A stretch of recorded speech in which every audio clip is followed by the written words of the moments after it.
Halo, salam sejahtera bagi kita semua. Kami dari kelompok 3 akan menjelaskan tentang materi tanaman jagung dan tanaman kelapa. Sebelumnya izinkan kami dari kelompok 3 untuk memperkenalkan diri. Nama saya Febri Putra Syukur Manzalohu, kelas 23 Farmasi, NIM 200205113. Baik, pada kesempatan kali ini kami akan menjelaskan tentang materi tanaman jagung dan tanaman kelapa. Apa sih yang dimaksud dengan tanaman jagung? Tanaman jagung sangat mudah dikenali, yaitu berbatang keras dan daunnya memanjang dan tumbuh di setiap ruas. Tinggi tanaman jagung dalam budidaya rata-rata 2 hingga sampai 2,5 meter. Jagung merupakan tanaman semusim atau anual yang menyelesaikan daur. Hidupnya di antara 3 sampai 5 bulan. Separuh pertama hidupnya adalah tahap pertumbuhan vegetatif dan paruh kedua untuk tahap reproduksi. Nah, batang tanaman jagung berruas-ruas dan berbuku-buku. Tiap ruas panjangnya sekitar 20 cm. Batang kerasnya di bagian luar dan bagian dalam. Batang bertekstur seperti gabus. Pada umumnya, tanaman jagung tidak memiliki anakan, namun ada yang dapat membentuk anakan seperti tanaman padi. Ketika dewasa, tanaman jagung memiliki bunga jantan yang muncul di bagian puncak tanaman. Bunga berbentuk malai dan bunga betina berbentuk tongkol yang tumbuh dari buku atau di antara batang dan pelepah daun. Saya juga akan menjelaskan tentang morfologi dan fungsi dari akar jagung. Akar jagung mempunyai akar serabut dengan 3 macam akar, yaitu akar seminal, akar adventif, dan akar kait atau penyangga. Akar seminal adalah akar yang berkembang dari radikula dan embrio. Pertumbuhan akar seminal akan melambat setelah pulma muncul ke permukaan tanah. Akar seminal hanya sedikit berperan dalam siklus hidup jagung. Akar adventif adalah akar yang semula berkembang dari buku di ujung mesikotil, kemudian set akar adventif berkembang dari tiap buku secara berurutan dan terus ke atas antara 7-10 buku. Semuanya di bawah permukaan tanah. Akar adventif berkembang menjadi serabut akar tebal. Akar adventif berperan dalam pengambilan air dan hara. Fungsi dari akar penyangga adalah menjaga tanaman agar tetap tegak. Akar ini juga membantu penyerapan hara dan air. Perkembangan akar jagung, kedalaman dan penyebarannya bergantung pada varietas, pengolahan tanah, fisik dan kimia tanah, keadaan air tanah, dan penumpukan. Oke, baiklah. Perkenalkan, nama saya adalah Samuel Swalloon Panggabean.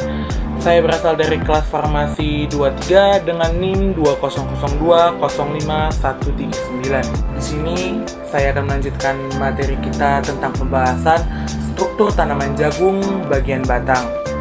Bagian batang jagung berfungsi untuk menopang tanaman jagung agar dapat berdiri dengan tegak. Ruas batang jagung pula terbungkus oleh pelepah daun yang muncul dari buku. Batang jagung sangatlah kuat dan kokoh. Akan tetapi, batang jagung tidak memiliki banyak kandungan zat kayu atau lignin. Bagian luar batang jagung bertekstur keras. Akan tetapi, bagian dalamnya bertekstur seperti gabus. Batang jagung pula berruas-ruas. Mereka bervariasi antara 10-40 ruas. Umumnya batang jagung tidak bercabang, akan tetapi ada beberapa yang muncul dari pangkal batang. Contohnya yaitu jagung manis. Panjang batang jagung berkisaran antara 60 sampai dengan 300 cm, tergantung dengan tipe jagung. Tunas batang yang telah berkembang akan menghasilkan tajuk bunga betina. Bagian tengah batang jagung terdiri dari sel-sel parenkim dengan seludang pembuluh yang dilindungi oleh kulit keras termasuk dengan lapisan epidermis. Perkenalkan, nama saya Nirwana Sihombing dengan NIM 2005018 dari kelas 23 Prodi Farmasi. Baiklah teman-teman, saya akan menjelaskan morfologi dari daun jagung. Daun jagung muncul dari bulu-bulu batang. sedangkan pelepah daun menyelubungi ruas batang untuk memperkuat batang. Panjang daun jagung bervariasi antara 30 sampai 150 cm dan lebar 4 sampai 15 cm dengan ibu tulang daun yang sangat keras. Tepi helaian daun halus dan kadang-kadang berombak. Terdapat juga lidah daun atau ligula yang transparan dan tidak mempunyai telinga daun atau auriculae. Bagian atas epidermis umumnya berbulu dan mempunyai barisan memanjang yang terdiri dari sel-sel buliform. Perkenalkan, nama saya Dila Syafira, NIM 2002050105. Saya akan menjelaskan tentang bunga jagung. Hal yang unik dari tanaman jagung dibandingkan tanaman sereal yang lain adalah karangan bunganya. Jagung merupakan tanaman berumah satu, di mana bunga jantan terbentuk pada ujung batang, sedangkan bunga betina terletak pada pertengahan batang. Tanaman jagung bersifat frondrandi, di mana bunga jantan umumnya tumbuh 1-2 hari sebelum munculnya rambut pada bunga betina. Oleh karena itu, bunga jantan dan bunga betina terpisah ditambah dengan sifatnya yang frondrandi. Maka jagung mempunyai sifat penyerbukan silang. Produksi tepung sari dari bunga jantan diperkirakan mencapai 25.000 sampai 50.000 butir tiap tanaman. Bunga jantan terdiri dari gulma, lodicula, pelai, anter, filarnen, dan lemah. Adapun bagian-bagian dari bunga betina adalah tangkai tongkol, tunas kelebot, calon biji, calon jangkel, penutup kelobot, dan rambut-rambut. Assalamualaikum warahmatullahi wabarakatuh. Perkenalkan, nama saya Tasya Baroka, NIM 200205147 dari kelas 23 Farmasi. Saya di sini akan menjelaskan mengenai tongkol dan biji jagung. Tanaman jagung mempunyai 1 atau 2 tongkol jagung tergantung varietasnya. Tongkol jagung diselimuti oleh daun kelobot. Tongkol jagung yang terletak pada bagian atas umumnya lebih dahulu terbentuk dan lebih besar dibandingkan yang terletak di bagian bawah.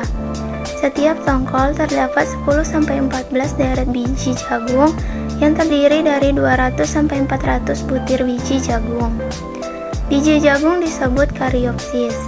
Biji jagung terdiri atas 3 bagian utama, yaitu 1. Perikarp, berupa lapisan luar yang tipis berfungsi mencegah embrio dari organisme pengganggu dan kehilangan air. 2. Endosper, sebagai cadangan makanan. Mencapai 75% dari bobot biji yang mengandung 90% pati dan 10% protein, mineral, minyak, dan lainnya.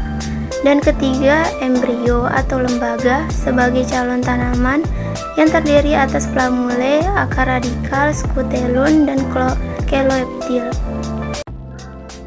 Tanaman kelapa merupakan tanaman kelapa yang mengingatkan kita di suasana pesisir dan daerah pantai di mana berjajaran pohon kelapa. Selain itu, tanaman kelapa yang menghasilkan buah yang sangat enak disantap, apalagi ketika buah yang masih muda. Dan selain itu, air kelapa juga dikenal dengan khasiatnya yang luar biasa, yaitu untuk mengatasi dehidrasi ketika keracunan makanan. Dan selain airnya yang menyegarkan, buah kelapa juga dimanfaatkan daging buahnya, buah kelapa yang sudah tua, dan diparut untuk diambil santannya, sehingga santan ini adalah yang menjadi bahan makanan yang sangat khas dengan masakan Indonesia, seperti biji opor, nasi kuning, lontong sayur, rendang, dan lain sebagainya. Assalamualaikum warahmatullahi wabarakatuh. Perkenalkan, nama saya Fatma Kirani, NIM 200205112.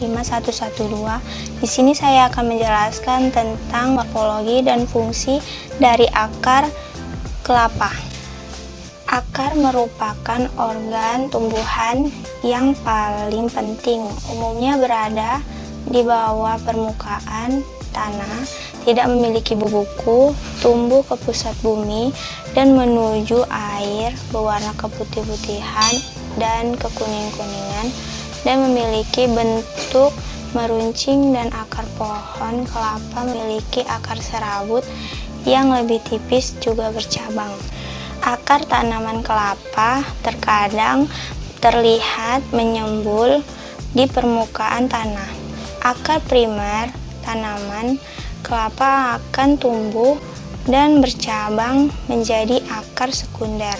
Lalu, akar sekunder akan bercabang lagi hingga akar tersier.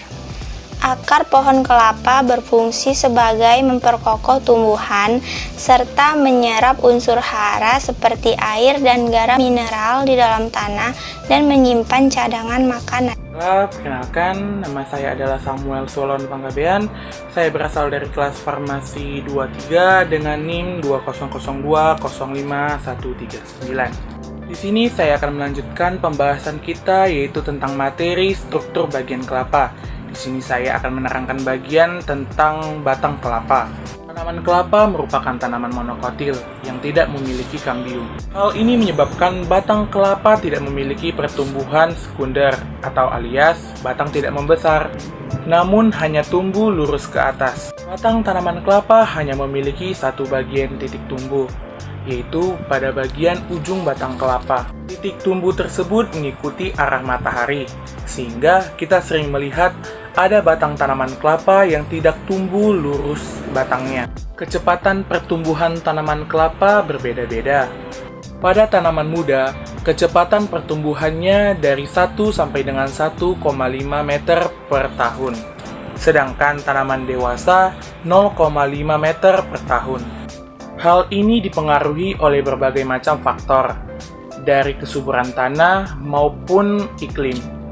Baiklah teman-teman, saya akan menjelaskan morfologi daun kelapa. Daun kelapa memiliki pertualangan daun sejajar dan memiliki pelepah. Helai daun kelapa tersusun di sisi kanan dan kiri pelepahnya. Pelepah daun kelapa melekat kuat di batang, bahkan daun yang sudah tua pun pelepahnya sulit terlepas. Panjang pelepah bisa mencapai 8 meter dan 65 pasang helai daun untuk tanaman kelapa dewasa. Daun mudanya atau janur banyak dimanfaatkan untuk membuat ketupat maupun kembang mayang untuk tradisi pernikahan adat Jawa. Ini karena tekstur daun kelapa muda yang masih lentur dan mudah dibentuk. Daun muda tanaman kelapa berwarna kuning dan saat tua berwarna hijau tua. Morfologi bunga. Bunga kelapa muncul dari ketiak daun dan terbungkus oleh seludang. Bunga kelapa dikenal dengan istilah inflorescentia atau manggar. Manggar memiliki tangkai utama yang memiliki 30-40 cabang. Bunga betina terletak pada pangkal cabang-cabang ini, sedangkan bunga jantannya ada di bagian ujung. Dalam setiap cabang, biasanya ada 2 bunga betina dan 200 bunga jantan. Bunga kelapa awalnya terbungkus oleh seludang yang tebal untuk melindungi bunga-bunganya. Seludang akan terbuka lebih dahulu, lalu kemudian disusul oleh masaknya bunga-bunga jantan dan dalam 2 hari mulai dari bunga paling ujung. Bunga betina ukurannya lebih besar dengan diameter 3 cm dan memiliki kelopak yang lebih lebar dan hampir menutupi bagian bunga lainnya. Putiknya tidak bertangkai dan terdapat 6 benang sari. Perkenalkan, nama saya Tasya Baroka, NIM 200205147 dari kelas 23 Farmasi. Saya di sini akan menjelaskan mengenai morfologi buah kelapa. Buah kelapa terdiri dari beberapa bagian, yaitu 1 epikard atau kulit terluar yang warnanya tergantung varietas kelapa tersebut. Ada yang hijau, kuning maupun jingga. Permukaannya licin dan agak keras. 2 mesokard yang kita kenal sebagai sabut kelapa. 3 endokard atau tempurung kelapa atau biasa dikenal dengan batok kelapa yang bagian dalamnya melekat pada kulit luar biji. 4 testa atau kulit daging buah, yaitu bagian dari warna kuning sampai coklat. 5 endosperm atau daging buah, yaitu bagian yang berwarna putih dan lunak, sering disebut daging kelapa yang bisa dikonsumsi. 6 air kelapa yang terdiri dari 4% mineral dan 2% gula. 7 embrio yang merupakan titik tumbuh kelapa jika biji kelapa berkecambah. Terima kasih.